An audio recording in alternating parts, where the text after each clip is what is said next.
The Tommy Pham and Jock Pederson saga has been getting crazier and crazier as more information has come out. So what started as a friendly text messages between a couple of professional athletes has turned into one of the biggest drama weekends of the 2022 MLB season. So let's break down the full story as to why Tommy Pham slapped Jock Pederson.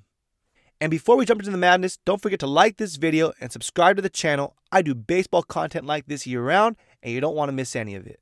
On Friday, May 27th, a video came out because the Reds and Giants players were having to be broken apart due to some kind of altercation between Tommy Pham and Jock Pederson that took place during the pregame BP.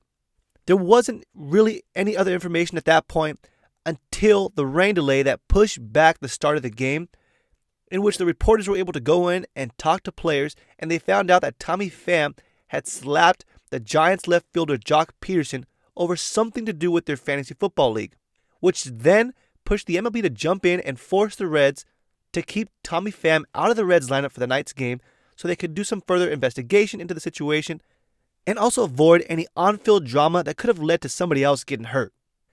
After the game, Jock was asked about the incident, and he said the reason why Tommy was so mad was because during their last season of fantasy football, Jock had moved one of his fantasy league players who was not injured onto the injured list so that he could keep the player and also add another player during that week. This move rubbed Tommy Pham the wrong way, and Pham called out Jock in the team group chat, calling him a cheater, which Jock then responds to and says which a bunch of crap because Tommy was doing the exact same thing in a different fantasy football league he was in. Then we fast forward to Tommy Pham's side of the story before Saturday's game.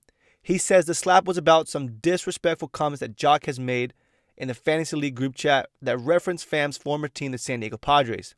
He also said that Jock's comments had interfered with his money, which was talking about the large amount of money for the buy-in for the league. Tommy then announced that MLB had suspended him 3 games so that he would miss the entirety of the Giants and Reds series, and he was refusing to appeal to avoid any further discipline. He did say he may have gone too far, but he had to address the disrespect from Jock towards him at some point, and that he does not condone violence. But for somebody who is saying that, he does push for violence pretty often.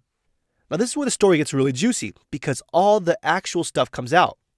So after Saturday's game, Jock had heard all the comments from Pham and decided to tell the full story from exactly what happened. So he pulls up his group chat to show the reporters where everything went wrong. It started when he sent a gif of 3 weightlifters and one of the weightlifters collapsing under the pressure. That weightlifter had an SD logo on it, which was obviously a reference to the Padres having a great season last year and then collapsing under the pressure. Then Pham responds to this in the group chat by saying, "Jock, I don't know you well enough to make any jokes like this." Now keep in mind, there were at least 4 other Padres teammates in this group chat, but they all knew Jock Pederson better than Tommy Pham did. Jock responds to Tommy with, "It was meant to be all fun and games. No hard feelings. I'm sorry you took it that way." But this obviously wasn't the end to that drama, because just 2 weeks later, Pham would go on to completely leave the fantasy league in just week 5 into the season without ever talking to Jock Pederson again. According to Jock, there was no contact between the two sides until they met up before Friday night's game, in which Tommy Pham slapped Jock over the whole situation. So to make a long story short, you never want to mess with Tommy Pham, his money, or his former teams if you don't want to get smacked across the face no matter who you are and no matter where you're at. That's the lesson of this video. Don't mess with Tommy Pham. Thanks for listening. Don't forget to subscribe. We'll see you next time. Go Padres.